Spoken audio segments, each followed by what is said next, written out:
दिल्ली के रोहिणी इलाके में एक नवविवाहिता को उसके पति और ससुराल वालों ने घर से निकाल दिया। पिछले 4 दिनों से वे नवविवाहिता सड़क पर दिन रात गुजार रही है। चौंकाने वाली बात ये कि शिकायत के बावजूद पुलिस ने इस संबंध में कोई कार्रवाई नहीं की, जब नवविवाहिता के ससुराल वाले घर में ताला लगाकर फरार हो चुके हैं।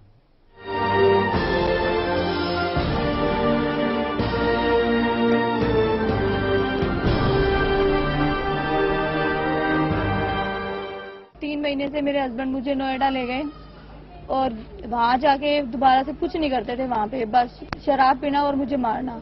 और 4 तारीख को यहाँ पे रोहिणी में मुझे सड़क पे छोड़ के चले गए। मेरी सिस्टर के घर पे सड़क पे ही छोड़ दिया और कह रहे जा। मेरी सिस्टर को फोन किया और कहा कि जा अपनी लड़की को ले जाओ यहाँ से। रात के इस अंधेरे में अपनी ससुराल के दरवाजे पर बैठी इंदु अपनी किस्मत कोसने को मजबूर है। जिसके साथ जिंदगी जीने और घर बसाने का ख्वाब देखा, आज उसने बेरहमी से अकेला छोड़ दिया। इंदु के मुताबिक शादी से पहले उसके पति ने बड़े बड़े वादे किए थे, लेकिन शादी के कुछ दिनों बाद ही उसकी सारी पोल खुल गई। उसका पति बेरोजगारी में उस पर कई तरह के जुल्म ढाने लगा था, यहाँ तक कि दहेज की मांग को लेकर उसके साथ मारपीट भी करता था।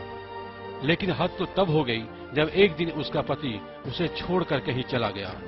4 दिन हो गए, लेकिन ससुराल की तरफ से किसी ने उसकी सुध नहीं ली। मैं 4 दिन से बैठी हूँ। पिछले 4 दिन से मेरे घर वालों को धमकी, मैंने तब कंप्लेंट नहीं करी क्योंकि मेरे घर वालों को धमकी देके गए थे कि अगर कंप्लेंट करी तो तेरे घर वालों को मरवा दूंगा, तेरी बहन के बच्चों को मरवा दूंगा। फिर उन्होंने उल्टा हमारे ही खिलाफ कंप्लेंट कर दी कि ये लोग हमें मतलब मारना चाहते हैं और हमें अपने घर में एंट्री नहीं होने दे रहे। मैंने कंप्लेंट नहीं करी थी, तब भी मैं यही सोचती रही कि वो आएगा, पर वो नहीं आए। इंदु के पति का नाम पुनीत वशिष्ठ है। इस घटना के बाद न केवल पुनीत बल्कि ससुराल के सारे लोग भी फरार हैं और घर पर ताला लगा है। हालात से मजबूर इंदु को रात सड़क पर गुजारनी पड़ रही है। इंदु ने इस बाबत पुलिस से भी संपर्क किया। पुलिस ने भरोसा तो दिया, लेकिन अब तक कोई मदद नहीं मिली। इस दुख की घड़ी में केवल पड़ोसी ही उसका साथ दे रहे हैं।